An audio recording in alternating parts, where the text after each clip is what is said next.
when I was at work, I was able to constantly be a light, a lightning, Totally. thing for people. And um, this wasn't. This was.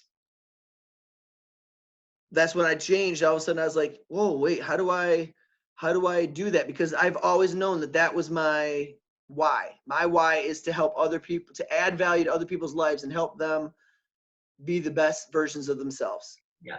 That was like everything I've ever done, the people I've ever connected with, anything I've ever been successful at Yeah. has been that.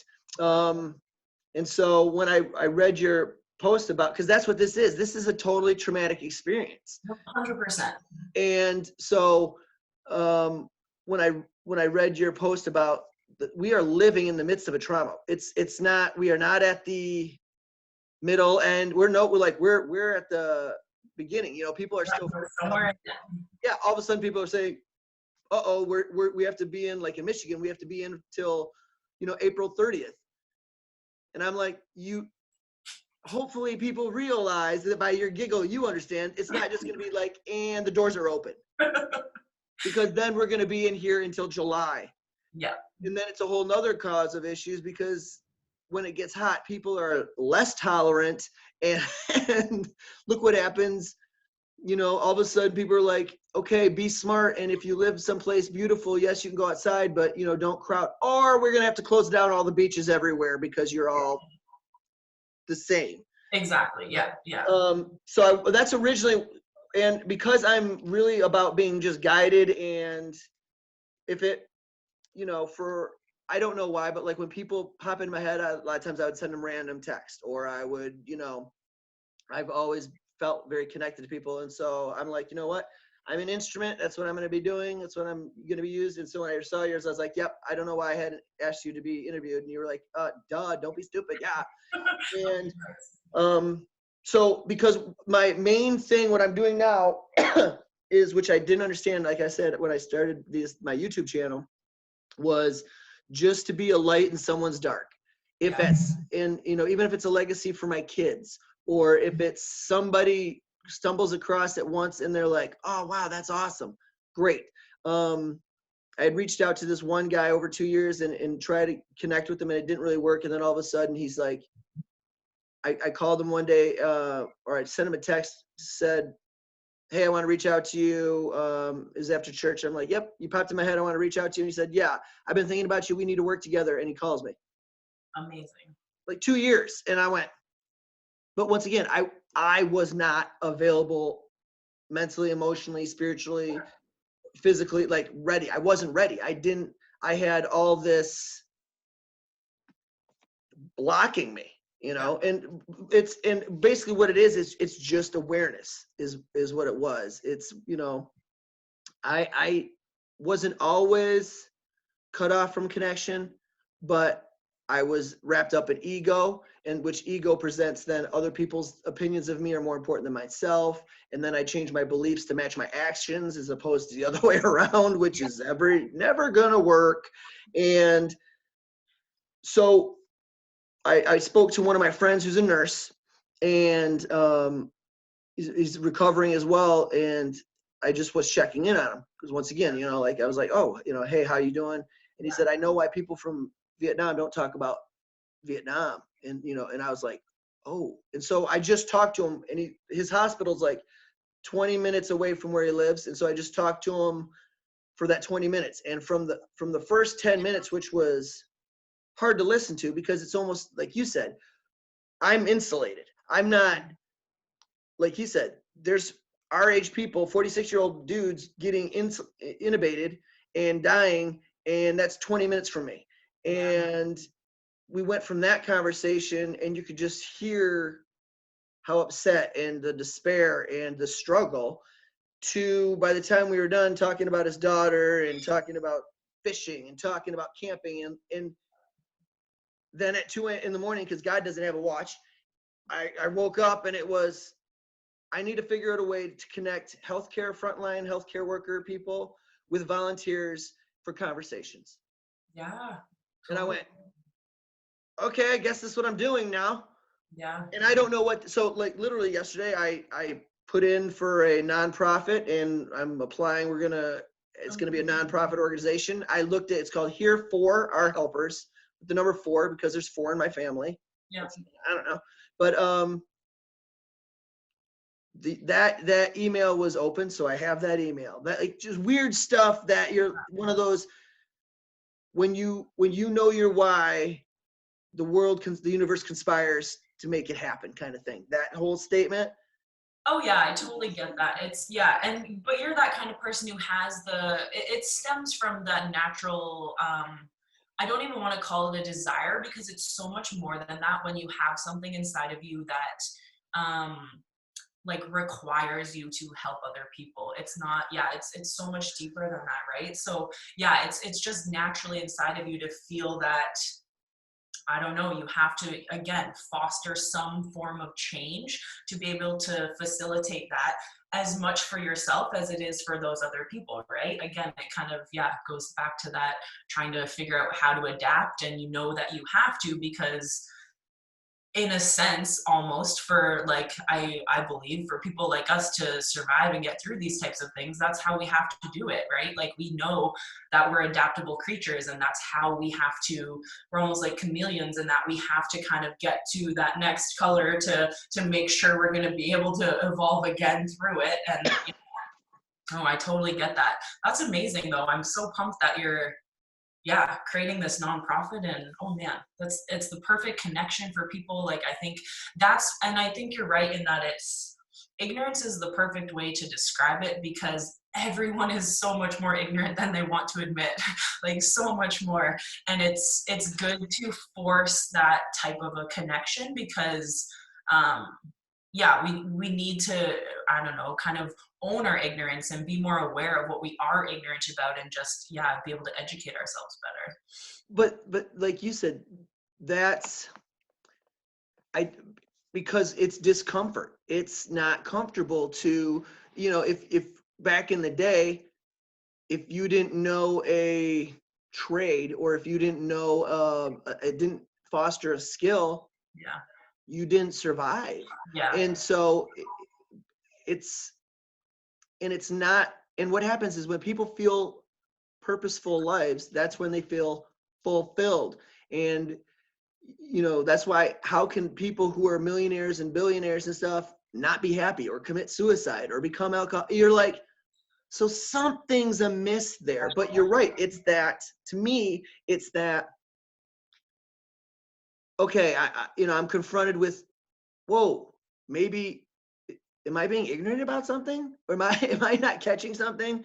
And am I going to settle for it? And I've never been one who has wanted to settle for it, because when I tried to settle for it, it's when I was almost dying, when I was using drugs and all that fun stuff. And then I was like, so my main why to get sober was, I didn't want to feel crazy. Not that I didn't want, every year that I celebrated sobriety, they're like, oh, how'd you do it? And this and that. And I still, which I'm very grateful for, I'm like, I didn't create that desire, that need. I did not.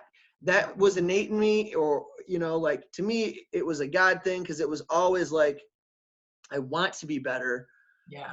But I don't know how, and it's uncomfortable. And so when I made the decision, and I was like, I literally said, okay, God, I'm going to give it a real shot.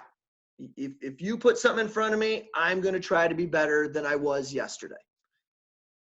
Well, I've been doing that for almost 30 years. So it's now, agreed, I've fallen short from my expectations, but once I move into different levels of comfort, I still haven't fallen back to relapsing. Now, have I lied? Yes. Have I been lazy? Yeah. But you know what I mean? It goes, but that's what I think is awesome, is that as my awareness grows, my comfort zone gets bigger, I'm like, oh, I wasn't aware of that over there.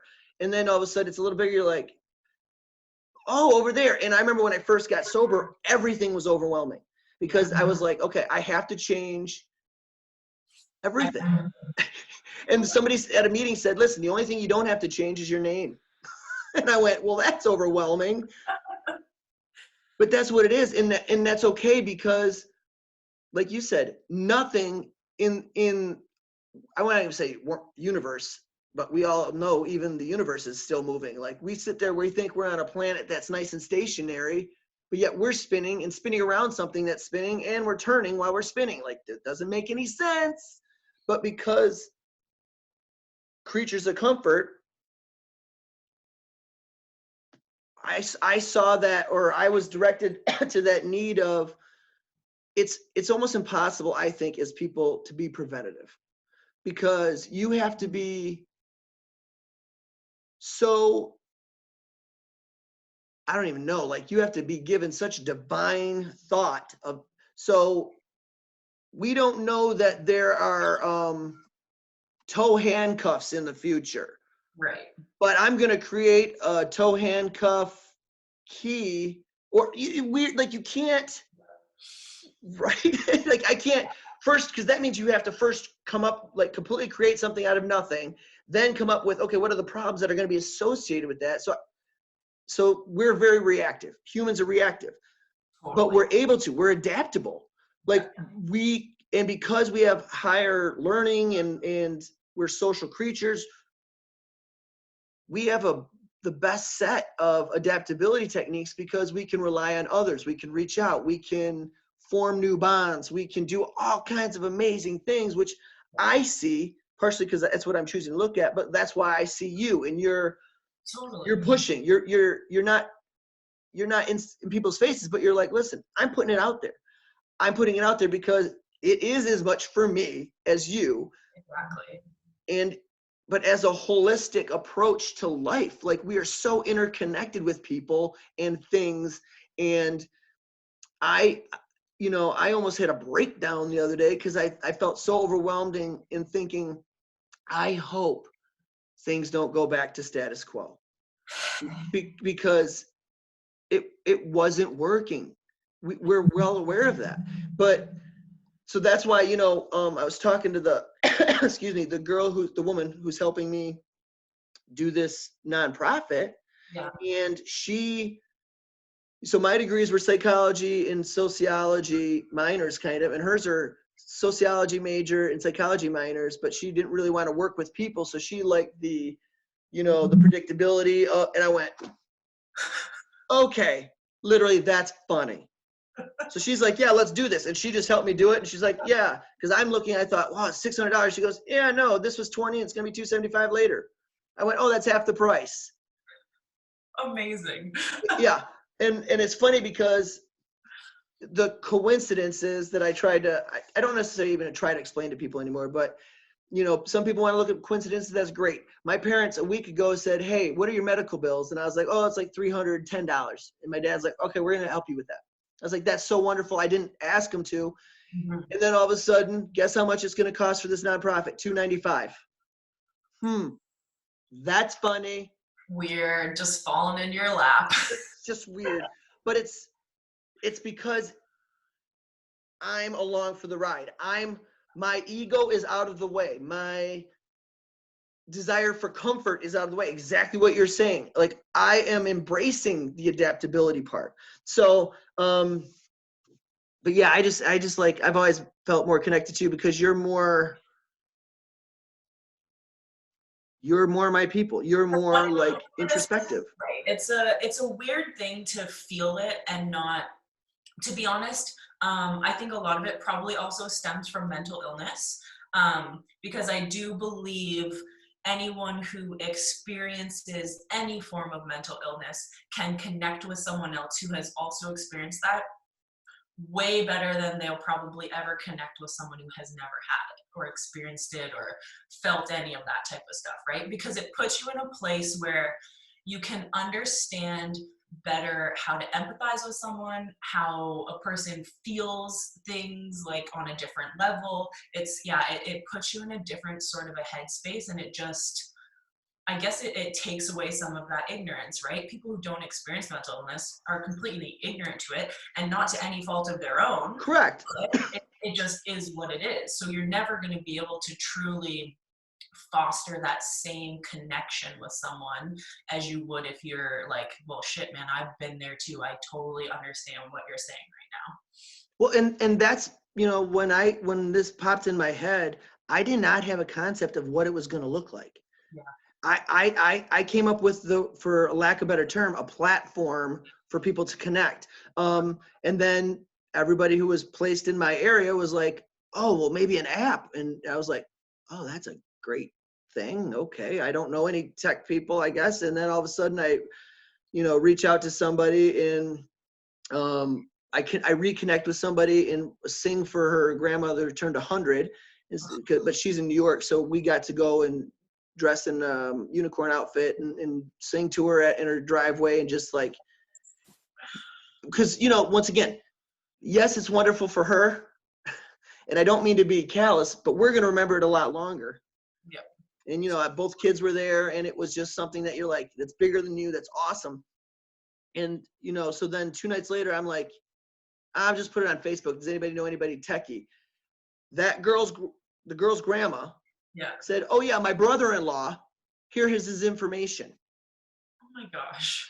So you're like, okay. Now I reached out to him, nothing's happened yet or anything, but once again, God doesn't own a watch. I'm well aware. Yeah. And so I'm just like, you know what? That's why I'm doing these things. That's why because instead of trying to change my actions or my beliefs to match my actions, like, okay, well, I started living in the world and not being fully connected and not being, emotionally available, because I really am. Like, when I'm having a connection conversation with somebody, I could cry. Because I do, I feel deeply. I'm not shallow. I'm not, and there's nothing, I'm not even judging people who aren't like that, because I spent my entire life judging myself that I am like that. Yeah. So it's almost like I was always, a lot of friends I had were pretty much a-holes, because I felt like, oh, that'd be a nicer way to deal with stuff and not have anything just bother me. Yeah. Instead of, wait, why'd they look at me like that? Why didn't they call me? Oh my gosh. Like, I couldn't imagine trying to grow up right now, like listening to Allison's stuff about, well, my friend hasn't texted me in 2 days. Well, and right now that's the only connection. And you're thinking, oh my gosh, like, well, they're mad at me. Yeah. Oh my God. I can't imagine in today's society. No. So, but yeah, so part of the reason why, I really got excited is because I truly believe that what a big part of what had came to my brain too was the people who are dealing with this front lines right now don't realize that my internet connection is unstable. Can you see me okay? Yeah, can you hear me? Oh yeah, okay, we're good. Is that, wait, what was I just saying? I just frontline workers. Oh, so that they are actually in the midst of PTSD. Oh, like and so what I likened it to was the military. I know Canada is usually a little better because of the national health. It's a little better. But it took the US, I don't even know, almost like a decade before, and they were like, oh wow, those are 22 veterans a day committing suicide. That's not so good. What's that about? Well, when they're in the midst of confronting this, like they're all together and they're adapting and they're, unified. Well, when they go home at night and they try to process it, or it's just the same with the trauma. Yeah. It's when you're in the middle of combating it, or you're doing something that you view as constructive. Yeah. It gives you that release, because you're like, yes, I'm not just sitting here doing nothing and this and that. And then all of a sudden, what did I just see today? What's going on? And it's, I don't want to wait for like 2022 and all of a sudden you're like, or 2023. And this is, wow, do you remember back in the day before there was the vaccine for COVID and all that stuff? And you're like, wait, why are healthcare workers and frontline people and why are these people dying? Why are these people committing suicide? Like, that makes no sense. I know. And so I know I can't be completely preventative, because we're already here. Yeah. But when I could not have felt closer to that when you said, we are living in a time of trauma. We are living through trauma right now as a world.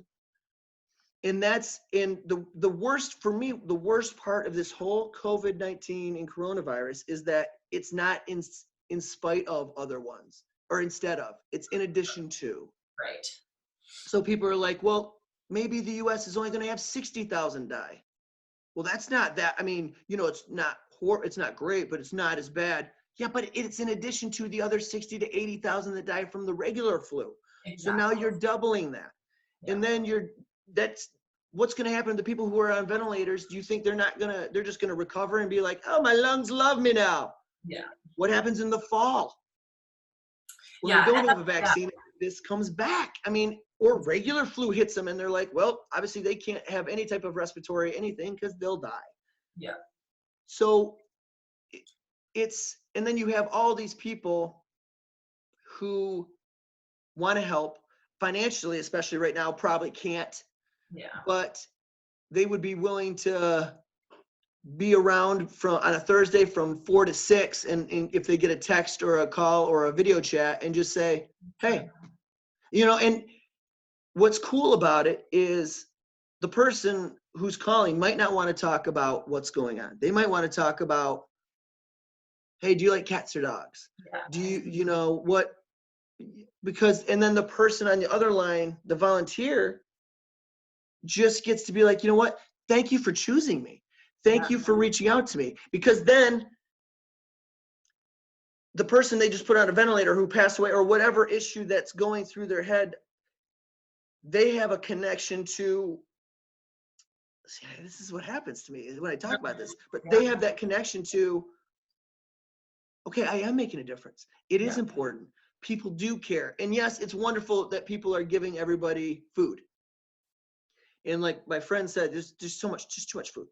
Yeah. Because people are at a loss. They don't know what to do. And yes, it's wonderful to clap and stuff like that. But when somebody's driving home from a day, to be able to just text somebody or video chat somebody and just be like, hey, you don't have a mask on. I feel like that's pretty cool. You know, I don't know, but can you, in whatever version you want to do, talk about the, you know, living in the trauma and living and what a lot, I mean, I liked pretty much everything in your post. That's why I was like, I was going to write down the parts of it. But I just want you to speak to like the why of you wrote that in, sure. Please. Yeah, it's interesting. Like it's hard to kind of also be in a position where you feel like you have an understanding of trauma and how it can affect people, and also feel like you're in the middle of it. Like I'm sure you're kind of feeling the same type of thing. So for me, when it comes to this stuff, it's more about just letting people know that, right? Like I think the less ignorant you become, the more you have to offer other people. And when you're the type of person like us where that's just an innate thing where helping people is just kind of deep rooted, it just makes sense to figure out yourself to your greatest capacity. And like you said, from a very holistic perspective. And I think that dealing with trauma and stress is like the root of that stuff because it affects absolutely everything in our body. So yeah, for me, it's more so letting people know that I'm more aware maybe of what's going on. But it's hard because there's going to be billions and billions of people who can't even like process the fact that this is a traumatic event and that it is going to affect people drastically for years and years and years to come. So it's just trying to get that into people's heads so people can start grieving the process of it, I think is the main thing. If people can even just begin to tell themselves out loud that this is traumatic and that this is going to affect people for decades, like that starts the grieving process, and it immediately makes us feel safer about what's happening.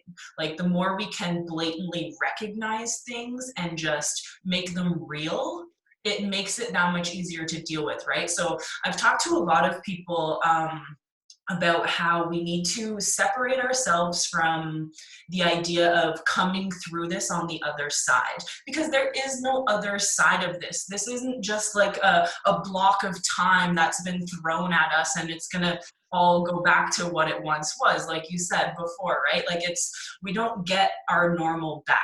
That is not ever going to happen. And the more people can realize that and start to think about their steps to adapt versus what they're missing and what they want back, that's what's going to facilitate change. And that's what's going to help people, I think, grieve this through it versus being hit by a friggin' transport truck 3 years down the road and being like, oh shit, I didn't deal with anything that happened while we were in that pandemic, and now I'm crazy and I don't know what to do with myself. So yeah, for me, it's more about the allowing people to realize it's okay to start adapting to it now. And in fact, it's healthier to just be very realistic if you can about what's going on, because it is real and it is shitty and it's scary as hell. And the more you can just allow it to be those things, the easier it's going to be down the road. Oh, yeah. And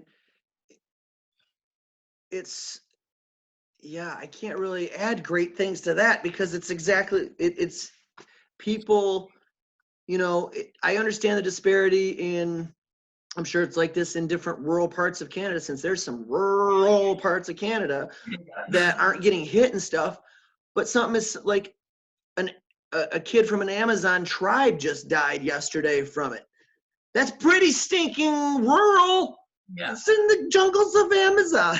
So it's like, okay, so maybe in Idaho, we don't have a huge outbreak right now. And, you still have people who are trying to do, because they're trying to hold on to do things the way they've done them. But it's just like, why is adulting hard?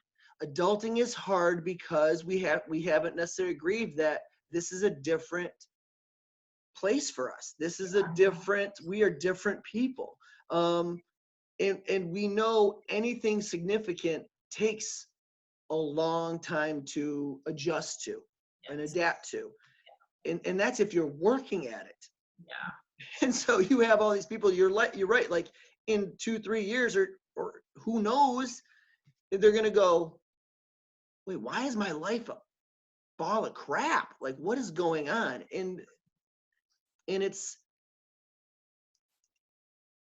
but having lived through, even though most of my trauma was self-induced, because trauma is trauma. Yeah, it is. And it was because I saw different versions of it and different versions of myself through it.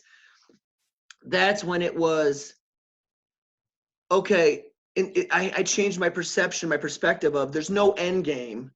Well, there is an end game. The world's going to win. We're not making it out alive. Nobody is. Yeah.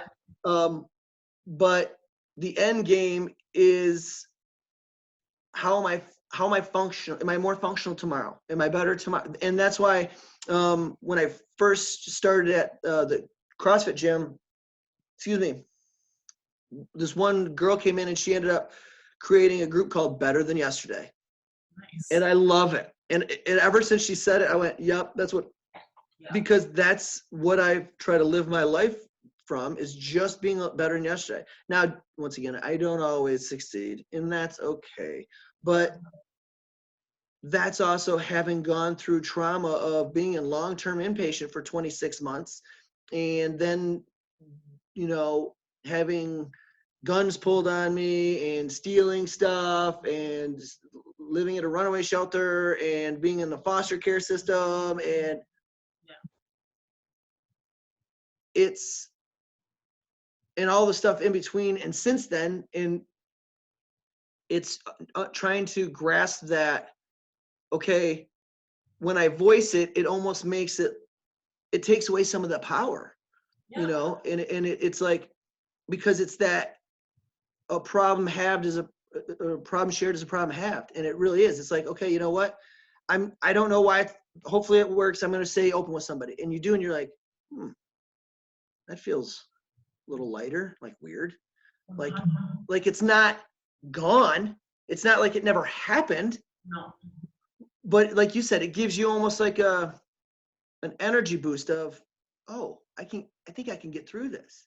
And having dealt with depression, and it's, well, bipolar, but really manic depression, but just because for most times I was manic, it didn't mean that it just meant when I was depressed, it felt like it was so much worse. And understanding that part of that manic depression really is like seasons. It's part of your day. Sometimes, like, if you wake up and you missed your alarm, well, you're in a manic movement mode, but you're not in a mental manic mode. You're like, man, I'm so stupid. Why is this happening? I'm so angry. Instead of like, you know what? I woke up late, and take accountability and take responsibility. Say, you know what? I could have had 4 alarms set. Yeah. I could have gone to sleep earlier, whatever. Okay. But that's that wanting to be better. And if you don't want to be better, you're going to blame other people. You're going to say, oh, it's just a third world problem. It's just Wuhan, China's problem. Is it? Because that's what we did as a country. Whether you like our government officials in the United States or not, that's what they did, because that was status quo. You blame somebody. Yeah. And instead of saying, hey, you know what? We didn't see this coming. Yep, we don't have stockpiles of stuff. We don't have enough. But nobody did. Nobody in the world did. And that's okay, because like you said, it just is. It's when we place expectation or meaning. That's, feelings are just feelings. It's our 5 senses way to react and respond to what's going on around us in an external environment. It's internalizing our external. That's all it is. Then we have to try to figure out what that means. What meanings did we put to it? What actions did I do for it? And all that stuff. Yeah. But I wouldn't have known that had I not spent 26 months in long-term inpatient, and then still been in therapy and worked in the field and try to be better every day. Like, but that's what makes you comfortable with change, right? Like, that's why, like, I think all of that ties into, your ability to be comfortable with adapting, whether it's adapting to a stimulus that the world is putting on you, like a pandemic, or adapting to the fact that you've realized that you want to do something differently for yourself, right? Like, it's still a form of an adaptation, whether it's intrinsic or extrinsic, right? And it's just a matter of you fostering that for yourself, which you obviously do better than the average person because you've experienced those things and you understand change, right? Everyone's so scared of the change that they don't even want to start adapting to how this pandemic is affecting them, because what's on, 3 months down the road is just way too scary to even think about, because it's that fear of the unknown, instead of thinking, well, I can change. But a lot of those people, when you realistically think about it, are people who haven't really changed or evolved much probably throughout their lives, which I think is just problematic as it is. Like, I think to meet someone and then see them 5 years down the road, if they're the same person you were 5 years ago, there's something not evolving the way it should, because we should be learning lessons and experiencing things and making ourselves less ignorant to the world. Yeah. And the reason things adapt is for survival. Yeah. And we adapt quicker than any other species because we can adapt on a daily basis. I have a little note there. Yeah. Just because you said that we adapt for survival, I want to maybe change that slightly, because I almost disagree. I don't completely disagree, because I think we do adapt for survival, but I think that we're so far beyond that because of how cognitive we are as creatures, that we've now adapted to thrive. And because of this pandemic, people now don't understand basic survival, right? Because 100%. we could have to go back to our basic survival needs and we would all be fine. We would live through this. but people would go crazy because we don't understand what our basic needs are. We don't know what we need to survive because we've spent decades on decades thriving and having all these extra luxuries. That basic needs are literally like the things that we can't even dream of. Like a basic need is like so far beyond people's dreams. Like it's interesting. So I do think we, yes, adapt to survive, but I think more in today's society, people have started to adapt so they can thrive and not just survive anymore, because survival isn't enough for our human race. Yeah, and that's so well said, because it, you know, why do people tend to get different when they go on, we'll say, like missions, or they go help build a school in a third world country, and you know, or when you have to, but that's that connection with people in general. So when they say ignorance is bliss, a lot of times it's really not, because now we're here. Like we were, as a human race, ignorant because the people who have thrived, and these scientists and these amazing, wonderful people who can create change, who are, when something takes usually 20, 40 years, and all of a sudden they're doing it in 2 months. Yeah. Okay. So that's really what is possible. But because it was, no, you know, I don't have to worry about, you know, showering, having my entire family shower in the same water we're going to drink from. Yeah. I don't have to worry about that. Like, our big issue was, people said, stop flushing flushable wipes because they're not biodegradable. Yes, they're flushable. That's great. It's not a diaper or a sanitary pad, but it's still it just sits there and doesn't break down. And you're like, oh. So once again, my brain immediately, because I'm about adaptable, I'm like, wow, yeah, somebody should make these ones biodegradable. Yeah. Seems like an easy enough solution. You know, like, and I know there's smarter people than me who thought, oh yeah, but because it's not cost effective or whatever, you know, it's the same with, you know, GMO foods. Why do we have so many GMO foods? Because it's cheap. It's easy, yeah. It's easy. But guess what?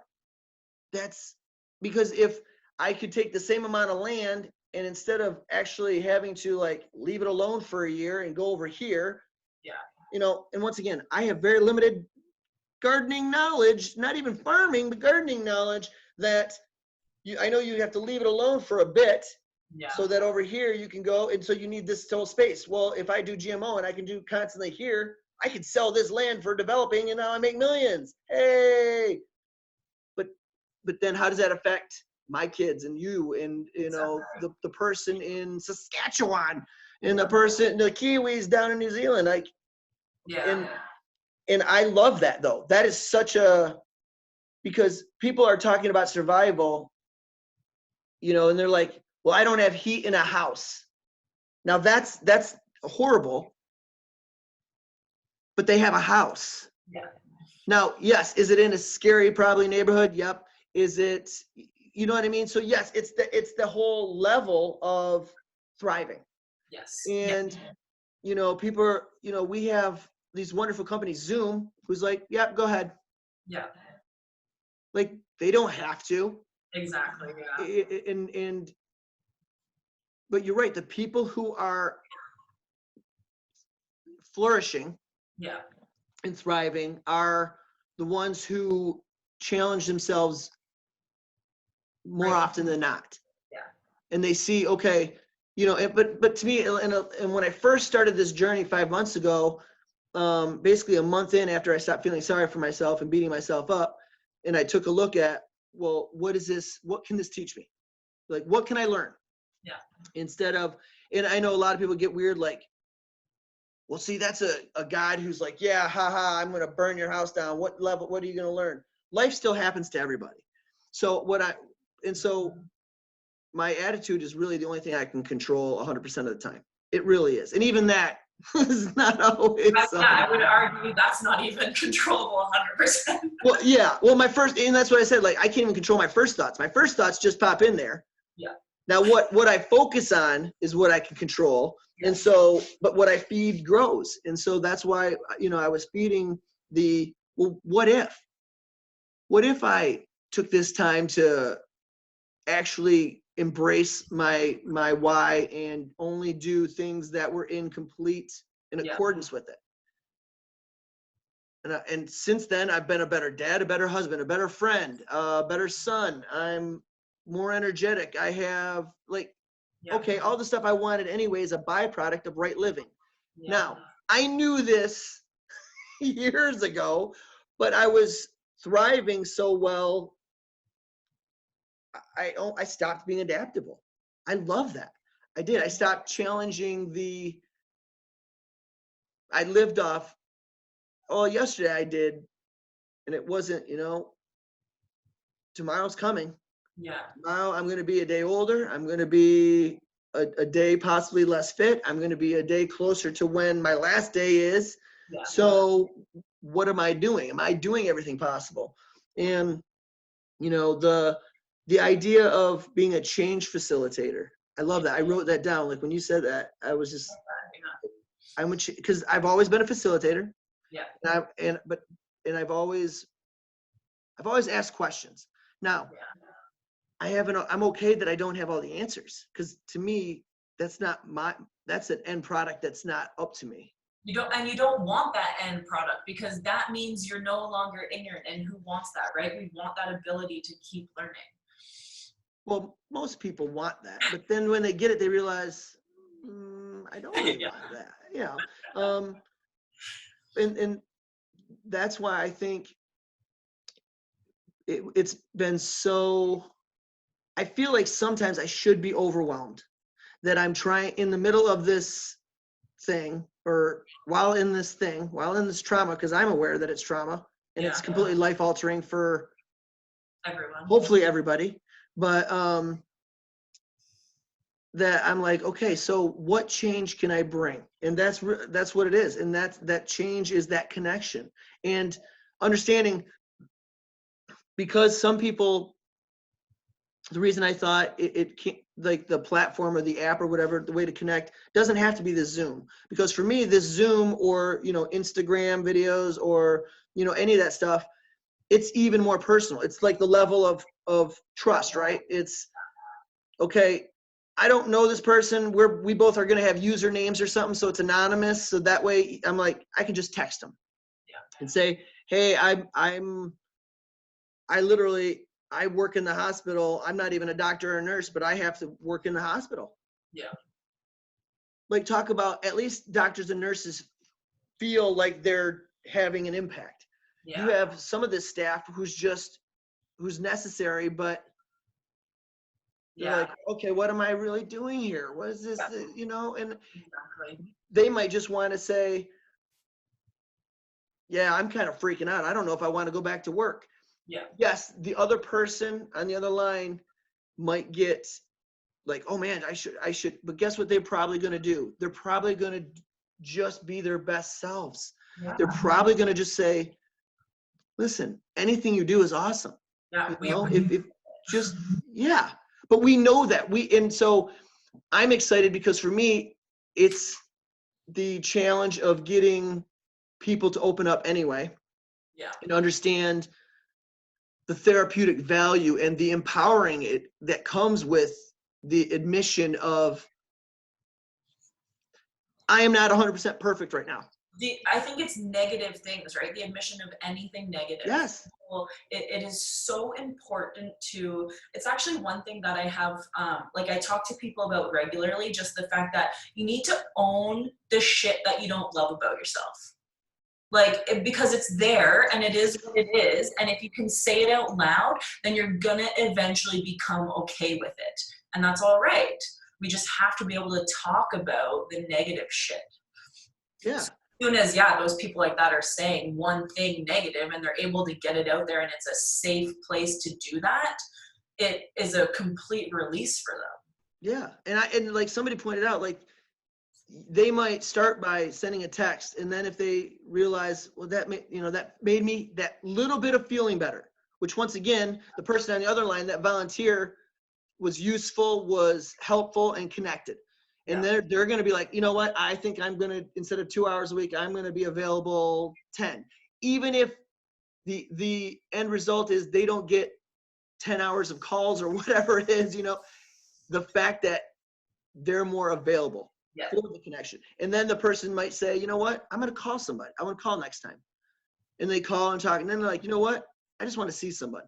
Like, I never even thought that it could be that organic and grow. And because we understand once you actually approach something head on,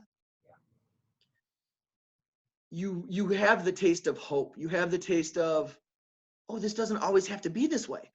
Oh, wait a minute, I have some say in this. And then you almost get greedy to get better. Yeah.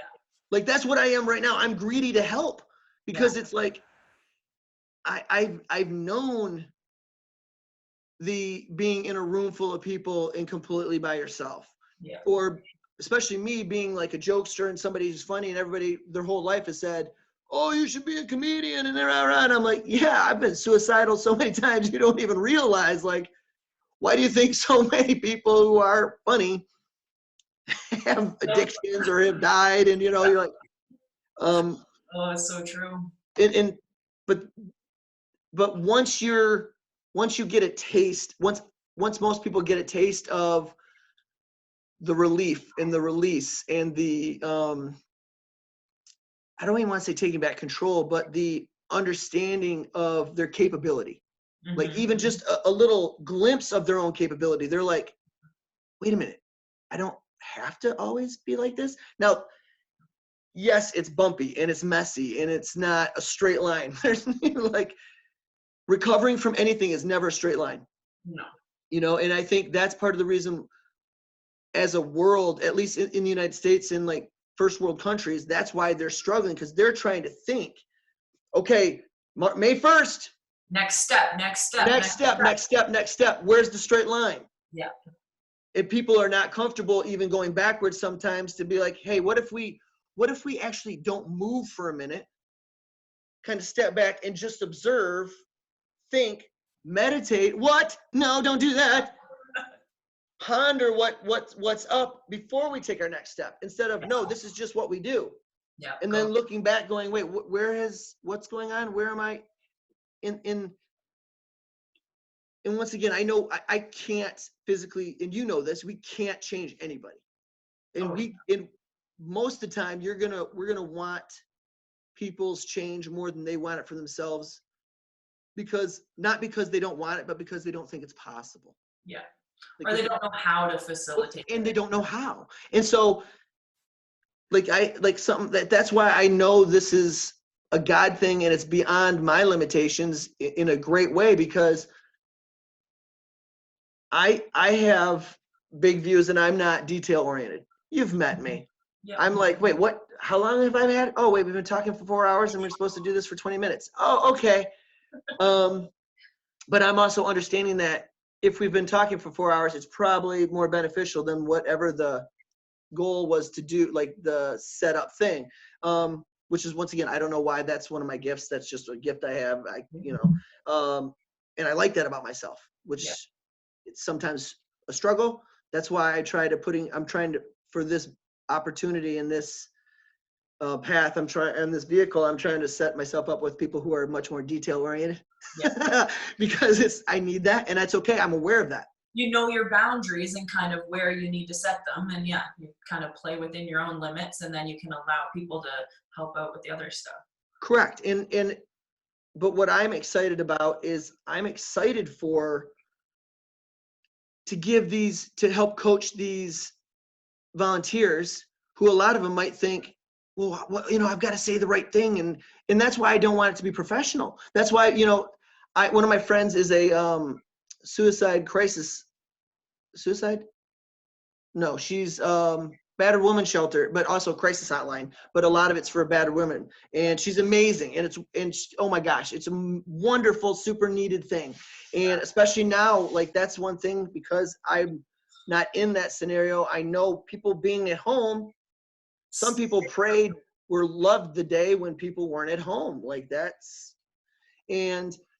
but just something simple as she had to go through training and she had to do this, which is amazing. We're in a crisis immediate. Yeah. So you have volunteers who can answer a phone, can text, Yeah. can get on a video and just listen, or, you know, just be available as a human. Yeah. And so when you start with, and that's going to be tough. That's going to be a tough thing to coach people, that you just being you is enough. The Yeah. broken, non-perfect, insecure, ego-driven, lie sometimes, scared, like whatever, you are enough for that moment. But then if you do that moment more often, now you're experiencing yourself being enough and adapting to that. And Yeah, so exactly. that's what healing is. The healing is, you know, like it's like the best way I could put it, to trust somebody. You know, you, especially now, you wouldn't dare walk up to like, if you're a guy or girl or whatever, you wouldn't walk up to somebody you like to say, hey, I find you attractive and interesting, and I think I want to get to know you more. Oh, like I can almost feel the skin flows. Yeah, and you're like, oh, I gotta go poop, you know. And but wouldn't that be nice? And wouldn't it be nice if somebody said, you know what, that made me feel really wonderful, but I'm not really looking for something right now, and I'm not, you know, I Yeah. appreciate that, but that's just not where I am. What the person who asked or stayed open doesn't realize, the gift and the amazing part was that they did it, Yeah. not the outcome. You know, a lot of people want almost guaranteed success before they try, and that's just human nature, because we don't want to feel like failures. But that's a societal thing and not innate, because you look at kids do whatever, like, yeah, yeah. Now, should we reel kids in from jumping off roofs? Yes. You know, am I grateful that my parents said a garbage bag really is not a parachute? Yes. Having said that, it's still like, well, you know, and then the kid will go, well, do you think I could do that? Well, let's try. You Yeah. might not be able to do it the way you're thinking about it, but doesn't mean it can't get done. It's just like when people say, I can't fly. If you have $19, you can fly pretty much anywhere. And but that's what it is. It's that changing the idea, the thrive idea. It's okay, you know, when you, and besides, that's a gratitude thing too. When you start with, you know what, I'm going to name 3 things that I have that I probably not everybody in the world has. Yeah. At some point, if you keep doing that, you're going to name stuff that's personal to you, not just, oh, I have my wife and my kids. Yes, that's personal to me, but it's not about me. But then it's like, I have that desire, that need, that pull, that I have to help people. Yeah. That's amazing. And for a long time, but like for a long time, I was embarrassed or ashamed, or because I'm supposed to be a guy and I'm supposed to be tough, and I'm not supposed to sit there and have a conversation and choke up because I feel so deeply with what the person's saying. Why? That's like saying, you know, I don't think I can talk to you because you're taller than me. Yeah. That doesn't make any sense. Like, stupid. Like that, to me, that's like, you have different color skin. Yeah, we're out. That's gone. Yes. Or you have a vagina and I don't. Like, we can't get along. Like, Yeah. none of these things make sense to me. Yeah. But like I said, I was blessed because both my folks were very much like, yeah, a lot of that stuff is stupid, and you kind of have to go with what your heart tells you. Yeah. Now, the problem with that is our heart usually tells us a series of things that has happened to us. And that's come in the trauma. And, you know, like, I think the biggest struggle I have currently is that I'm disappointed, or not disappointed, I guess. I kind of am sad that I didn't start this earlier, which is, but that's one of those stupid things, like saying, oh, I wish I would have known what I'm not going to know until I know it. And then you can't do that. Like, Yeah. I can't say I wish today was Monday. Well, I can. It's not going to make it Monday. Yeah, it's no different than every government in the fucking world right now wishing they prepared more. Right? Yeah. Like everyone wishes they were more prepared for this, whether it was mentally, whether it was some way to help other people, whether it was, you know, having more supplies or having more food in your house for a couple weeks, like all of that stuff, right? It's all in retrospect, it's so easy to think, oh, I should have or could have. But again, that's I think kind of part of the like I know you say you think that way, but that's not consuming your thoughts, right? Which is what No. sets you apart from a lot of people. You're not sitting and thinking, well, I wish I would have done that, or I wish I could have done that when it was open more. You're like, okay, now we're in this, and this is the next step, or I have to figure out now, okay, I have to adapt to this situation and figure out how to kind of facilitate what's going to make you thrive in a situation where some people don't even know how to survive through. Yeah. And that's why I felt it was so important for me to get you on video and just get you connected with people, because I've realized I've met so many amazing people in so many different areas of things I've done. Mm-hmm. Like, I wouldn't have expected to have gone to Long Point, Ontario, and Simcoe, Ontario, Canada, and like play in trees with people. And like, I wouldn't have done that. I would not have thought that that was what I was going to do. Yeah. But because for most part, when I'm somewhere, I'm open and available to that moment. Yeah. And right now, a lot of people, like you said, the moment is so overwhelming because they're not thinking of the moment. They're thinking of for the next 3 weeks. And for then, because my son said it best. He said, you know, they're probably just going to do another stay-at-home thing. And I was like, they probably are. And he said they're probably doing it so people don't get crazed, because they're like, okay, well, 2 weeks and we'll work on it. And I went, that made me, he's 13. Like, I did not know that stuff at 13. I was like, where's my G.I. Joe? This is horrible. Like, But know that he does a lot of that because of what is mirrored for him. Yeah. Yeah. Like, there's a reason he has that. That's not innate in every child that is his age, right? It's a unique thing, and that's part of him adapting to the change that I think you've probably facilitated for your family too, right? Yeah, I didn't even think of that. That's awesome. No, See, totally.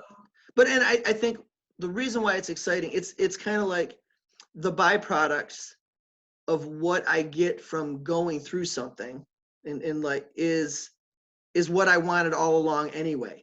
Yeah. And so for a lot of what I was trying to get at when I was owning a gym was really connecting with people and making a difference in people's lives.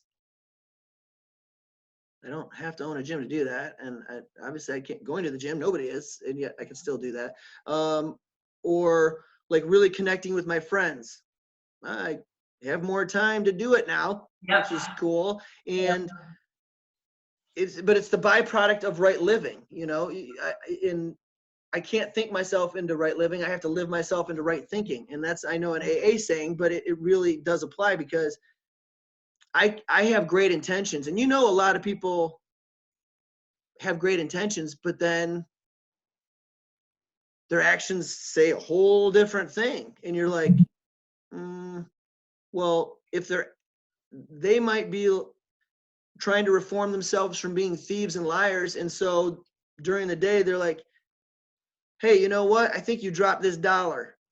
And maybe you actually hadn't dropped $1. They're just trying to give you $1 because they're like, you know what? I should probably give money away because I stolen. Like, you don't know. But that action might completely change their life. And it's like, but unless they're available to do that, like you being available to reach out to people, and you being available to say, listen, I'm not really traditional. Because I've never felt traditional. I've never felt. Not a piece of my being is traditional. No, me neither. And I'm like, I spent years struggling with that as in judging it, really, as opposed to saying, okay, well, we're here. What is it?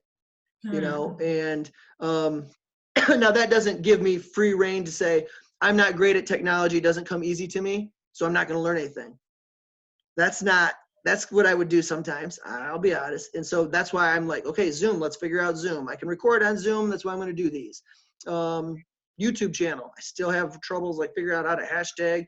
I try to get Twitter and it apparently didn't even come up.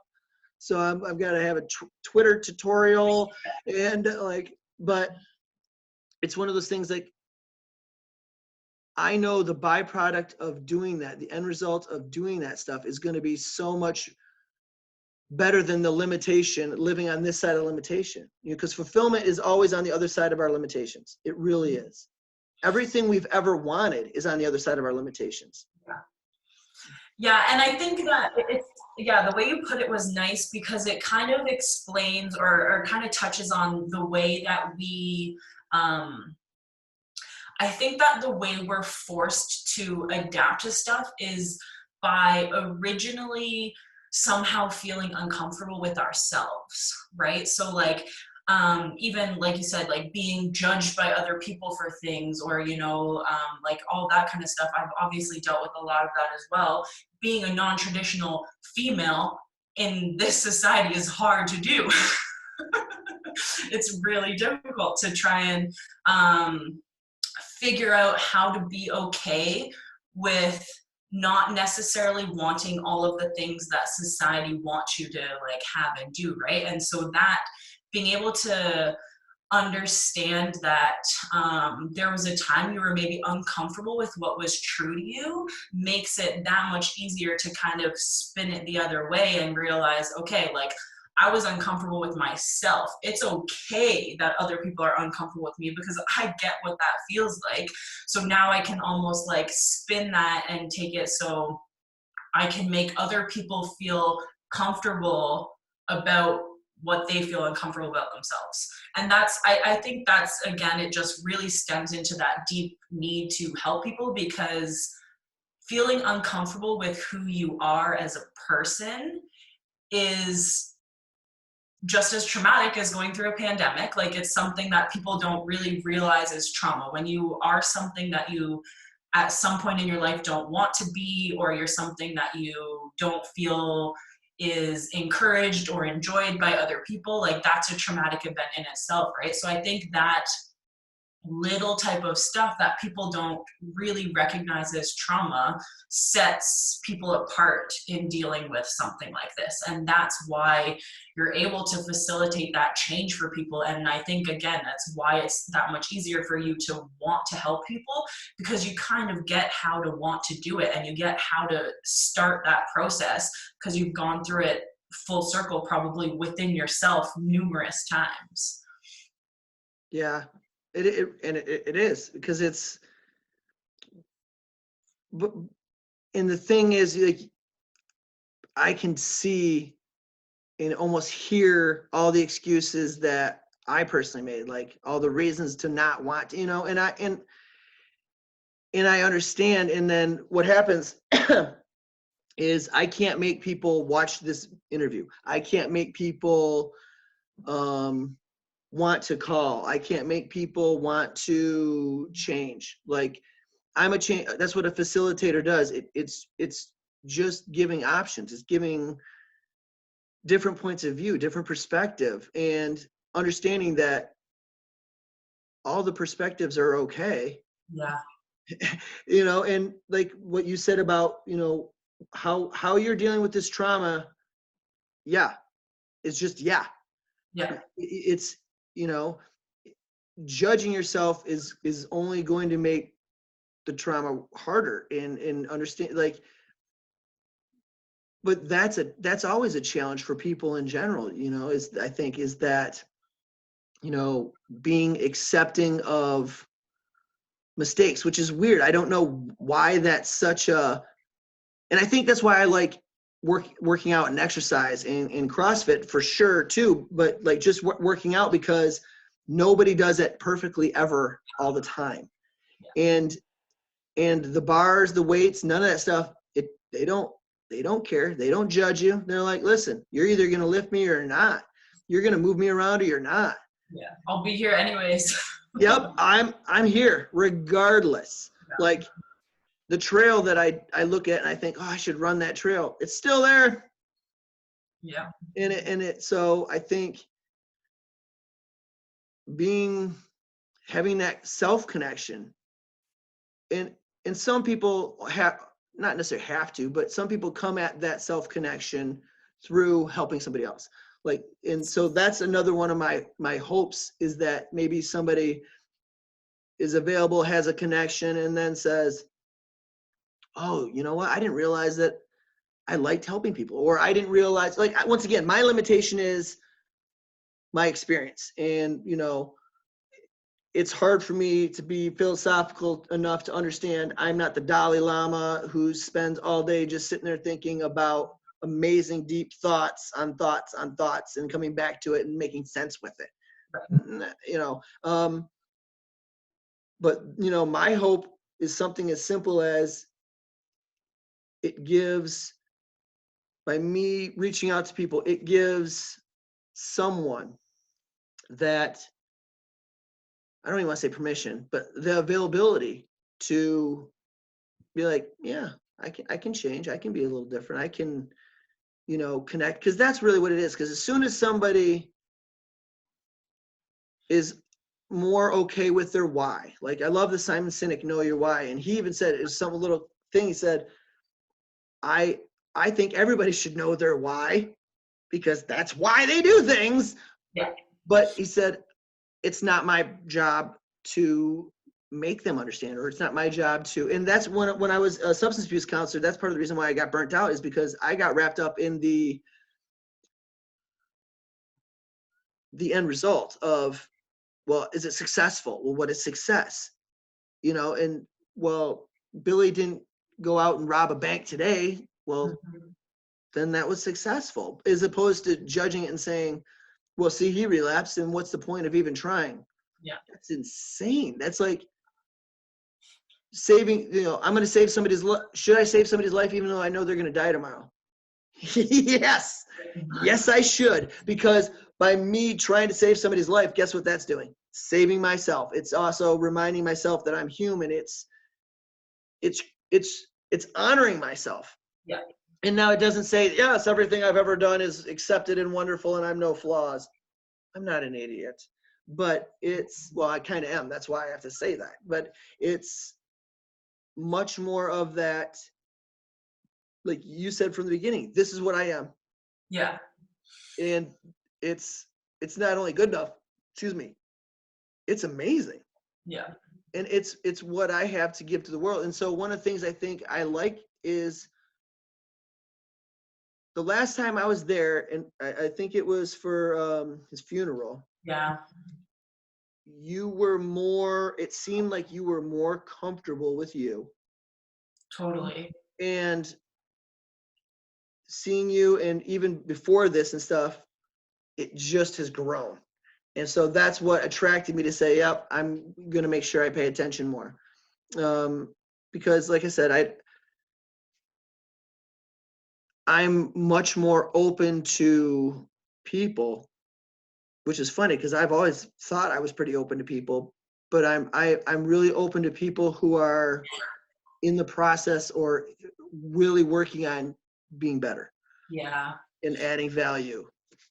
I feel that totally. And it's funny that you say that specifically about me, because I definitely I feel like a completely different person than when we were working together in any capacity, right? And it's interesting because I still feel just as connected to you, just because of that deep underlying stuff, even if I didn't necessarily know it about myself at that time, right? There's just, I think there's it's a different kind of a connection. But I liked what you said about honoring yourself, and the fact that doing things sometimes for other people, like we've kind of talked about this whole time, are just as much for ourselves as they are for other people. But it's also honoring the fact that you recognize your own experience, that you've learned from your experience, and that stuff is okay. right? Like honoring yourself has a lot to do, I think, with settling with and being okay with the shit you don't like about yourself, and how it's okay to be that much different. Like I think you and I both would describe ourselves as like weird, different people, and we enjoy that. Like it is a compliment if someone calls us those types of things, right? And most people don't understand that mentality, but to us, that's the ability for us to honor that weirdness and honor who we are no matter what it is, and show that to other people, right? So to even just be able to pass on that message is helping other people to say, well shit, that girl's weird as fuck, like I do that sometimes too, maybe I'm weird, but maybe that's okay because I'm not alone and someone else is just as weird as I am. I think actually Dr. Seuss has a weird quote about, it's something about finding someone else who's got the same kind of weird as you, and you just live in mutual weirdness together. And I just love that kind of thing because I think it's exactly what we need. And everyone is searching for someone who's got the weird quirk that they have, so they don't feel alone about being that weird person anymore. And it's like, if you can just embrace all the different kinds of weird and not feel like one weird is worse than another, then we're all good. Correct. And I think that's why that's why I said at the beginning, I hope it doesn't go back to having, blinders on and understanding, if people worked on, what, this is what I am, this is who I am, and I'm fallible, I'm still working on it, but I like, it doesn't mean everybody has to like everybody. It doesn't mean everybody has to any of that. It's just, because at first when I was thinking about doing this, I was like, man, no, there's not a lot of views on some of my videos. And I'm like, okay, whatever. Like, I guess this is, but then I asked, is that the purpose, or am I honoring myself? And I really am. I'm honoring myself. And so, like 2 nights ago, I tried to go to sleep without doing my video. I was like, no, I'll just do it in the morning. I'll get up early. 30 minutes later, I'm like, guess I'm getting up to do the video. And as soon as I did the video, guess what? I'm like, all right, I'm jazzed. But I couldn't go to sleep because I was all like pumped, because it's one of those, it's counterintuitive. You pour out the cup to honor yourself, but really it's like, wait, it's like a magic cup. All of a sudden it's even more full than before. Yeah. But that's because it's not like E.T., the hip hop preacher, talks about poverty mindset. And it's the abundance mindset. It's, I have so much, I'm going to give. As opposed to, I only have so much, I've got to keep. It's the exact same starting place. Yeah. And, one of my favorite things I've seen in this last several months is, whether it's made up or not, that doesn't even matter. It's a little kid from Africa, and he's trying to hand a sucker to the camera person. And the camera person or whoever wrote down, this kid who's starving was given 2 lollipops, and he wanted to hand one to the person taking his picture. And I broke down crying, because I'm like, that is beautiful. Yeah. Like, that is abundance mindset. And poverty mindset is, I got to keep it. I got, how much toilet paper? We need more. Yeah. Well, and it's a perfect example to show that abundance and poverty are completely different than an abundance and poverty mindset, right? And that there's a vast separation there. And it kind of relates to trauma too, in the sense that trauma is trauma, right? Like no one's trauma is worse than someone else's trauma, just as someone's poverty is not necessarily worse than someone else's poverty. Like it affects you to whatever degree it affects you, but it doesn't, it's not worse or better than someone else's. And someone who's in a situation where they normally live in poverty and all of a sudden feel abundant, I think it just shows more deeper who that person is when they have that abundance mindset, even though they're living in a poverty state. Like that's the kind of shit that more people need to like actually because people look at that and they're like, oh, it's sad. It's a little boy in Africa. That's it. That's all. I'm done. Okay, on to the next commercial. Like, right? It needs to be more. People need to think about it that way and realize, well, wait, why would a starving child want to give this something to someone else? And like, that's just mind blowing for some people to even think about. Yeah, Yeah. Oh, I love that. I did too. That's why I went, oh, that's so, and that's what I'm doing. Like, and that's what a lot of people I think are doing right now is they're testing not having a poverty mindset, because right now there's who knows what's happening, a lot of jobs and a lot of, and it's kind of okay, but I mean, I'm not saying, people are like, yeah, I have 12 rolls of toilet paper, I'm going to give you 10. Like, I understand that, but whatever it can be, it can be time, it can be attention, it can be all kinds of stuff. And that's what one of the things, I came from a poverty mindset of, like when people say, oh, I don't have time. Okay, which clock are you running on that's different than mine? Yeah. Like, and I would say that to my kids, and I sit there, and this actually started almost a year ago right now. I was doing a tour training in Lexington, Kentucky, and I love it. It's gorgeous, and I love training. It's my jam. And I went home at night, and I sat there, I just cried because I missed my family. And it wasn't because I missed my family at that moment, which I did. It was when I'm home and when I'm available physically, I wasn't available. I had a poverty mindset. And so when my kids, like who Jacob now is 13, he doesn't ask to play Legos.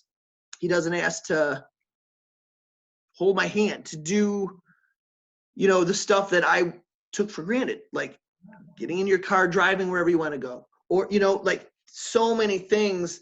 So this change has been occurring for a year in me.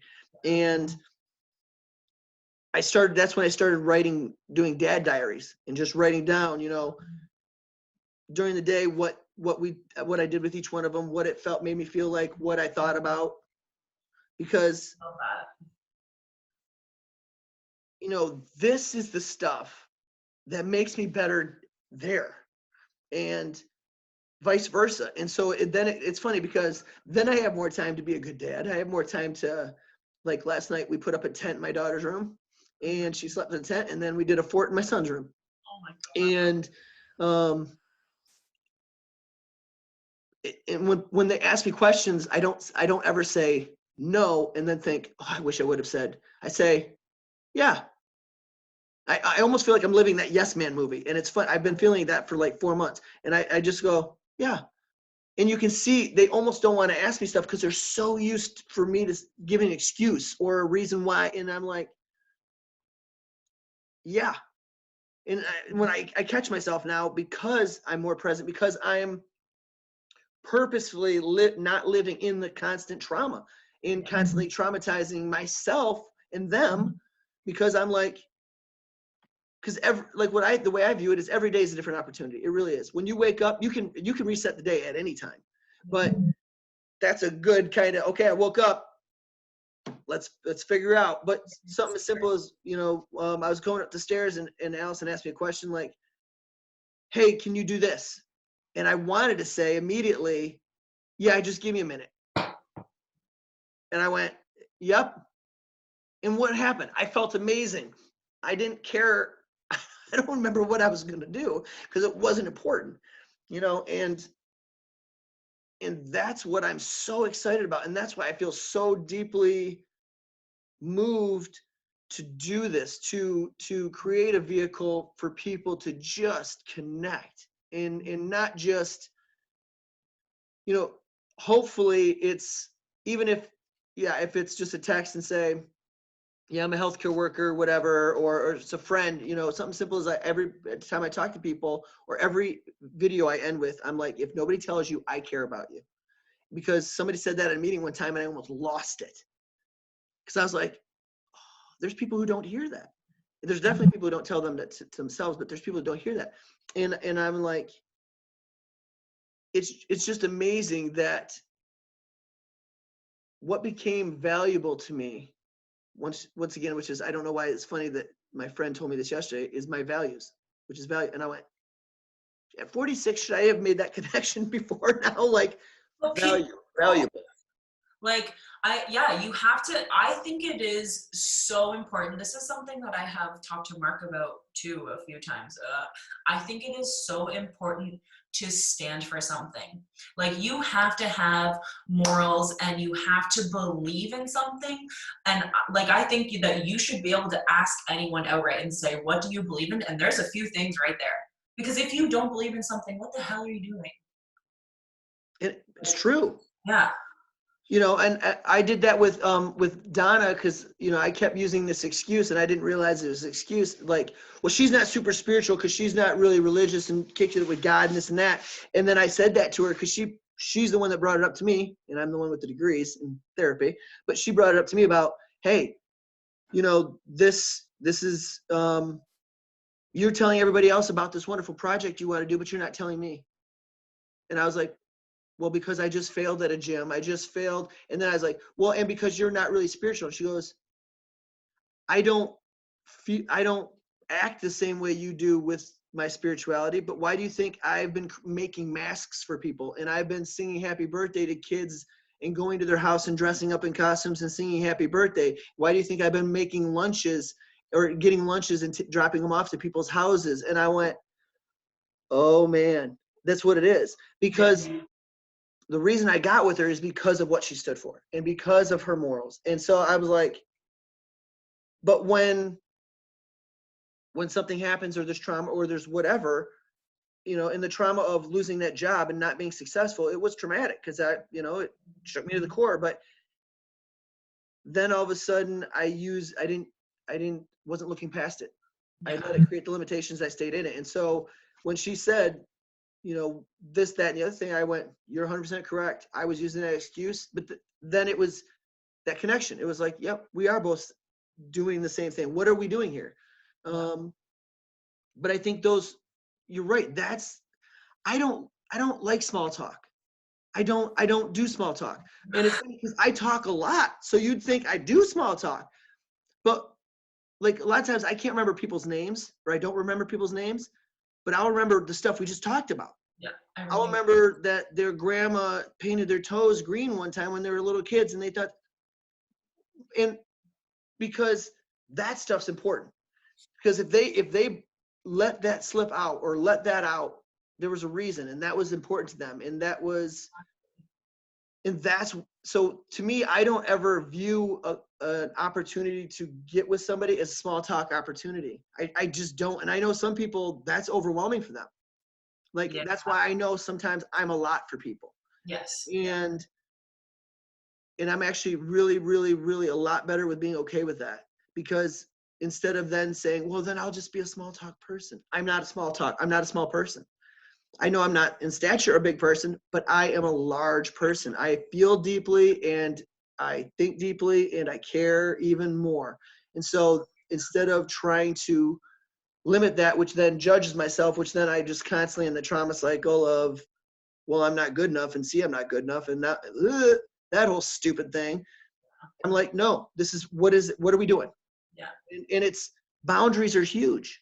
And boundary is it's a physical or verbal acknowledgement of respect and care.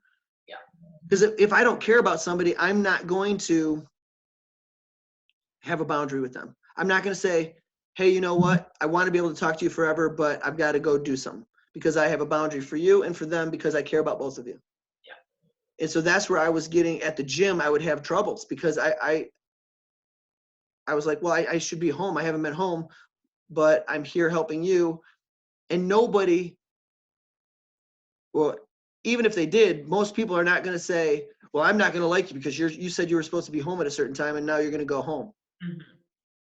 And most people weren't saying, I want to keep you from being at home because I need to talk to you. They're just like, that was when they were available. Yeah. And I could have very easily said, hey, how about if I get in the car, you get in the car, and we continue this on the phone while I get home? Be creative, adapt. Exactly. Yeah. Yeah. But until this moment, I didn't even think of that as a possibility. But that's the whole point, right? Your ability to reflect on your desire to change is what facilitates all of those types of things. And that's how you come out on the other side of something like this that much better and that much stronger and that much more understood, right? Like you have, anytime you go through any form of trauma, it doesn't matter what it is, you're going to come out on the other side a slightly different person. And that allows you to just continue to adapt in a more versatile way, I think. And that's and I think all that is. it becomes, well, like what I said, when I get eager to adapt, it's because it's not so shocking. It's not so traumatic because you're like, huh. And so it does. It almost becomes like, that's why I started doing mindset training. Like, you know what? In the morning, I'm going to take a cold shower sometimes. Why? I don't want to take a cold shower, especially like in the winter. My floor, no, I don't want to take a cold shower. Or if I'm like, you know what? I don't necessarily want to take a cold shower, but instead of pulling the towel in and getting dry as warm as possible, I'm going to open the thing and let all the breeze in and be like, wow, that's uncomfortable. Yeah. Okay, then. But because it's that taking control or being assertive or taking charge or adapting, being different. And I know that if I wanted to reach out to you, but I was like, well, she's going to think that's kind of weird, or like, why would he want to do an interview on me? And because that's what I started doing before all this. I was going to people who popped in my head, and I just brought a piece of paper and said, can I interview you? Like in 12th grade doing a high school project. And nobody thought it was weird because they were like, yeah. Amazing. I went, huh. So obviously this is actually the right thing to do because it's working. But that's what it is. I think that's another reason why maybe I'm small, because I'm not scary, big, intimidating. And people just, once they talk to me, they're like, oh yeah, no, that kind of is him. Yeah. Like, is he really? Yeah, no, he's like that way at home, not at home. Oh, okay. Yeah. And so, that's why I decided when it comes up, I'm reaching out, because the end product is not my concern. I don't have control over that. Like I don't, that's why I don't really write down, here's what I want to talk about. And here's what I wrote down: living in time of trauma. That was it, because I just want to remember, I love the way it was put. And so, because as soon as I start trying to get involved, I'm going to bring all my baggage that I've ever had into that. And so if I'm just part of it, if I'm available just to be there, I'm excited. It's the same as your body physiologically has the same response to nerves as it does to excitement. It gets sweaty, your heart beats faster, blood goes to your core, your mouth gets dry, like all those things. If you're excited or if you're nervous, it's the exact same physical thing. This is blowing my mind. Your body cannot tell if you are running from a lion or if you're stressed because you don't want to give a presentation at school. It doesn't. And so you're like, huh. It's what we put to it and what we, handle it. Exactly. And so instead of thinking about it and being all weirded out and then being like, oh my gosh, now I'm regretful. Like that's a human trait. Like, oh, I wish I would have said, or I don't do that anymore. And so, like people say, oh, I wish I could play guitar. No. You wish guitar came super easy and you picked it up and you were a virtuoso. Yes. 100%. So do I. I wish I could sing. Now, I've taken singing classes in college and still am not much better at singing. Yeah. But that doesn't mean I don't say I wish anything anymore, because if I wished it, I could try it. So, right. Jacob and I are kind of attempting to play guitar during this and stuff. So because I've always wanted to play guitar. I'm like, okay. And I know because he already plays an instrument, he'll probably pick it up faster, and that's okay. But it's one of those things, like, nobody at the end of their life sits there and goes, man, I wish I had more money. No. Not one person. No. But they, I wish I had used my time better. Yeah. Or I wish instead of that, that's why, like, in this weird time, I'm sitting there and I'm very content. I'm not fulfilled yet, but I'm very content with how I live most of my days. Yeah. You know, and I know it's very stressful for Donna because it's not traditional. And Yeah. I'm trying to explain to her, I don't know how what I'm doing now is gonna make me money later, but it will. I just know it because my energy level will prevent me from not doing that. Yeah. And so and if nothing else, money is not the right thing right now. This is the right thing right now. And, Yeah. and Yeah. so that's why, like I said, I just felt so the need. And for a long time, I think the opportunities were there. Yeah. I just wasn't available to them. I really wasn't. But that's because if you're judging yourself for being in the middle of trauma, or it's like I'm judging myself for dealing with trauma, which then traumatizes you. It's like, oh my God, like be nice to yourself, calm down. Yeah. It's a vicious cycle. It really is. And so, but being able to connect with somebody who then will give me something, will, you know, once again, it's not a selfless act in total, because I know I'm going to learn something from every connection. Yeah. And so I was super excited because I'm like, I've seen you be so much more comfortable and so much more you. Yeah. And I know that's kind of like, I don't know if there's a better way to say that, more authentic. There we go. Yeah. Yeah. And I was like, I got really excited. Yeah. And then you were just like, yeah. Of course, man. That's the thing though. Like it's we're one in the same that way. I've always had there are very few people in my life that I feel the kind of connection with that I feel with you. And it's not it's the kind of thing that you know you can pick up at any time, and it's not going to matter where you're at in life or what that person is dealing with. There's still something just like deep there. It's just, yeah, I don't know. But it does, yeah, it is more of an authentic expression, I guess, of myself. I think I've become comfortable with who and what I am to some degrees versus trying to feel like I had to fit into like a certain grid or a certain path and those types of things. And it's, yeah, very much an ability to, yeah, just continue to adapt. Like it really all it is. Like again, I said it earlier, I don't think anyone should be the same person that they were 3 to 5 years ago. And I feel like I would almost be disappointed in myself if I was still that person. So I'm glad that it's for someone who doesn't like communicate with me regularly even, right? Like it's not like we talk on a regular basis and every day we see each other or anything like that. So it's nice that it can be seen by people who I care about recognizing it, because you're the kind of person who I would hope could see that type of thing in me. Yes. Whereas there's, 25 other people I know who I don't give a shit if they even recognize it, right? Yeah. Yeah. So that's an amazing thing, just to be able to, just to know that it really is happening. Like I don't just feel it happening, it actually is. Yes. And I know, and it is, that's one of the things, like, I'm not looking for the attaboy, attagirls anymore. Yeah. But it's still nice when you get them and you're like, oh, okay. It's kind of like an acknowledgement of you're on the right path. Yep. And it just, sometimes it might be just that little bit of, I was because, motivation wanes, and, discipline that's the reason it's discipline and not called fun. It's not, but as long as your inspiration and your why and your motive is to honor yourself, it's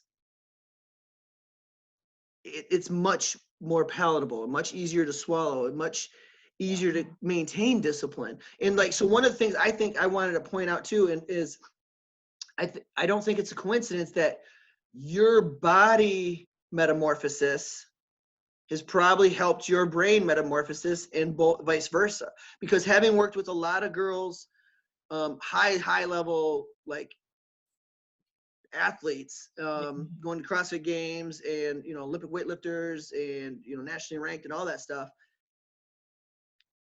The pressures that are on girls in general, just in general, it's psycho. And, like because I'm a little more deep, I'm also aware, like one of my friends sat there and said, you know, I left a job because basically somebody hit on me and they were my boss. And then I left it. I said, you know, this is not acceptable. I honor myself and left the job, but now I feel guilty and I feel disappointed and I'm scared. And you're like, Yeah.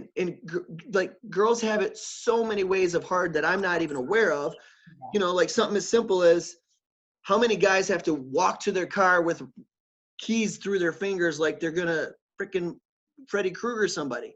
Yeah. But that's almost a normal. Like it's taught. It's taught because Like I was literally like I honestly remember being told that as a child. you know, and that's real. Like that's like we're gonna kind of give you some leg up on preventative trauma just because it has traumatized people, and this is like a potential. And you're like, yes, I understand. It's a lot of people are trying to get better, and it is getting better to an extent. And Sure. but having worked with a lot of girls who, I mean, partially I'm aware of it because my body, I didn't like my body for years and years and years and years. And so like I was aware of that, but for them to go from, no, you know what? I have muscle. You know, and for me, I've always looked at girls with muscle as like, man, that's awesome. Yeah. I also I'm at the gym looking at guys more than I am girls because I'm like, oh, my pecs don't look like that. Oh, my quads don't, but I have good calves. Like, you know what I mean? So Donna would make fun of me because she'd be like, I'm not worried about you dealing with girls in sports bras and booty shorts because you're looking at the guys with no shirts on. And I'm like, fair, that's fair. But it's a wonderful transition because you just feel like when they start lifting and they start, you know, saying, you know what, I'm going to eat well. I don't, you know, this is what I like to do. I like working out. I like having defined arms. And I like, you know, I don't know, looking at myself in the mirror and not being so skinny that I'm like, oh, look at all my ribs. It's a xylophone. I might like saying, are those, is that 4 or 6? For me, it's usually like 1.5, maybe 2, but you know, it's like, that is the transition of stopping the negative judgment to being like, you know what? Because once again, I'm sure your brain probably went, well, there's another thing that I'm weird about. Sure, I want to have muscle. Why? Well, why not? Because, you know, everything else about me is weird. What the shit? Yeah. Well, that's it, right? Like it's also multifaceted and especially like it relates to women in a vastly multifaceted way because there are obviously a billion things women are judged and criticized for on a regular basis. But it is nice to experience a transition where you figure out how to become comfortable with yourself and enjoy yourself. And I'm very lucky because I've always been as a female, I'm lucky because I've never truly experienced major body image issues. That's never been something that's hit me really hard. I, just like every woman, obviously there are things I like and don't like about myself, but I've always enjoyed having muscle and I've always enjoyed being strong. But I was also raised, not to think about my gender so much. So that's what makes me a lot different, I think, than other people too, because I really, I think if I was growing up in today's society and I had the option, there would be a chance that I maybe wouldn't even identify with a gender with the way I felt when I was growing up. So it's interesting to kind of experience that side of it too, because I do remember being told when I was young those things of that were specific to women and how to protect myself like a woman and to put my keys in between my fingers if I ever had to, and you know, carry these things with me and be on alert and be prepared. But on the flip side of it, I didn't feel it the same way other women did. So although I was told and taught those things, admittedly, I think that I was kind of raised in a way that didn't express female norms. So I've never truly felt that scarcity. Like I admittedly have never walked outside alone and really felt like scared for my life or scared that I couldn't handle something that was coming at me. I've always maybe even like been egotistical in the way that I've thought of myself as a strong woman and that I, could take on whatever I wanted to and if I needed to. And I just kind of went with that sort of lionhead mindset behind it all. So it's interesting, yeah, because I am now starting to recognize and realize how different I was from a lot of women that I grew up with and how my mindset was very, very different than theirs. And it's given me a lot of perspective, learning a lot more just about what women deal with, even being a woman. Like it's very weird to have felt a lot of the other kind of pressure, but not necessarily that stuff. So I felt all the like societal pressure about being a female in the way that it was pressured on me and I didn't innately feel like I was supposed to do all of those things, like even like the stupid stuff to like cook and clean and want to have children and do all this stuff in this like proper way that a woman should want it. It was just weird to feel like I was supposed to want it, but not. Yeah. And feel like I was supposed to be all these things, but like naturally it wasn't there, like even, I don't know how much you know about my life, really, Not, like growing not, up and I stuff. mean, a lot of unsaid stuff, but you Yeah, just like almost, and I don't want it's gonna sound like I think you'll take it the right way. Like I didn't care because I was just like, but so I don't know a whole bunch yeah. because And I I think figured I thought if you that would talk to me about it, I was comfortable knowing that you probably would then talk to me about it. exactly. And I think that's part of kind of why we get along on that level, right? We know kind of what matters and what doesn't matter. And yeah, there are things you can learn about a person that are just strictly fact, and that is what it is, and it kind of just puts pieces of the puzzle together. They're not pieces that necessarily, make up the entire puzzle kind of thing. Correct. So yeah, it's interesting because like I definitely grew up in a way where I felt like I grew up very, very ashamed of who I was. Let's put it that way. So because I was not that normal female, like I grew up, I consider myself pansexual. So like I don't necessarily see gender in a partner. I don't seek that in any way. It doesn't matter to me what sex organ a person has. So that was really hard growing up too, because like there were all these things that were so different about me that I wasn't supposed to be and wasn't supposed to have, and all these weird feelings that just were shameful in a way, especially growing up in Simcoe, Ontario, where you've experienced somewhat, you're not, when you're not a quote unquote norm in society, you're just completely like shunned and it's, yeah, very shameful to kind of feel like you don't belong. So I do think that a big part of why you've seen me grow over the last couple of years too is because I don't live there anymore. I don't feel like I fit into that sort of a community. I don't feel like the community there is like even open enough to accept the kind of person that I am. So that I think plays a big role in it too, like my ability to recognize that and how toxic that place was for me and be able to just extract myself and say, no, like I'm now like live in a place, I don't know if you've ever been to Guelph, Ontario, but I've never felt so much at home. Like this is the most like eco-friendly, open, diverse community that I've ever experienced in Ontario. And it's just so different to feel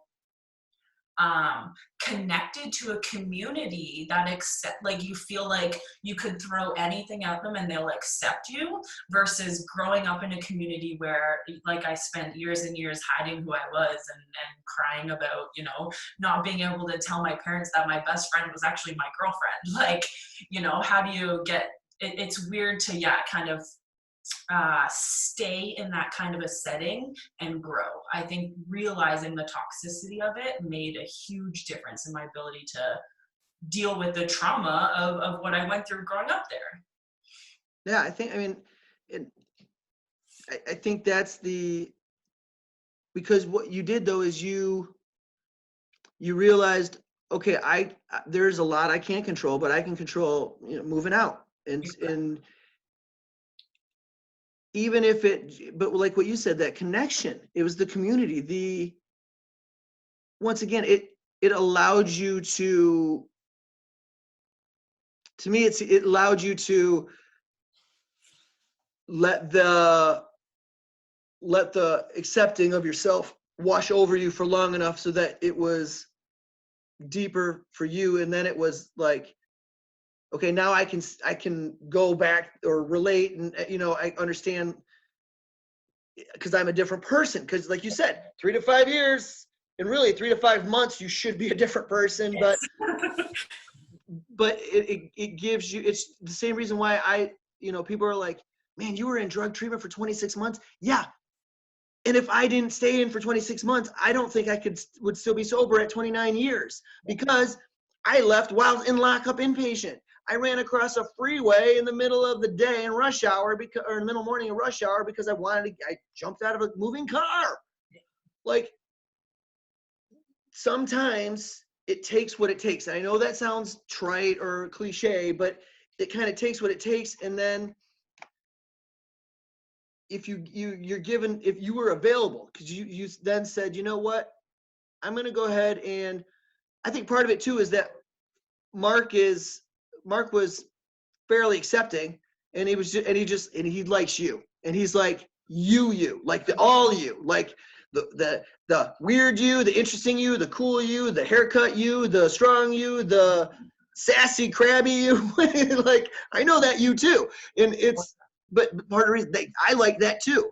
Yeah. Like, as soon as you were literally, I was like, she's gonna get in a fight with somebody. I was surprised it wasn't you. Oh, I liked it. I liked you because I was like, oh, I'm going to push you. But I didn't push you just to push you for pushing sake. I pushed you because I was like, dude, you are a lot. Like, which is awesome. Mm-hmm. Like I said, if I feel that connection with somebody, I get excited, and I get like. I feel the exact same way. That's literally like, it's hard to explain, but there are very few people in my life that have had the same kind of impact that you have had on me. Like, it's just a weird, yeah, and it has nothing to do with what you do or what, like, the job we were doing when it was happening. It is just completely, that ability. I think in a way we probably kind of pushed each other too, right? Like, I enjoyed that you pushed me, and that's what I want. And the fact that, we didn't have those surface conversations like you were saying before. Like, it's so much deeper than that. And yeah, some people just can't do that level, I guess. It because it tests their status quo, and they're not wanting to change that right now. And that's once again, that's not a judgment, but that's why, like, I think it was good that you said people here like status quo, and that's not good or bad. That's just what they like, and I don't want that. So let's try here. And you're like, status quo is testing status quo. Like, that's pretty cool, because that's why I wasn't satisfied with the gym the way it was. And I was like, you know what? I want to bring in power lifters. I want to bring in Olympic weightlifters. I want to bring in people to do mindset training. I want to bring in movement specialists. I want to bring in, like, massage therapists, meditation, life coaches. And because that, like you said, understanding that everybody's given certain circumstances on a daily basis. It does not have to dictate that's what you are. And okay, we got to go pretty soon because I didn't bring a battery, and I realized I don't know how long we've been talking, but it's awesome, and I appreciate it. So I'm gonna probably end up putting this into 2 videos. If somebody can show me how, I'm gonna do the first video and then do this one, because I like this half we've talked about. But yeah, I like I said, I think just valuing and honoring who you are, the only way it becomes I don't accept it is when it's at the detriment of somebody else.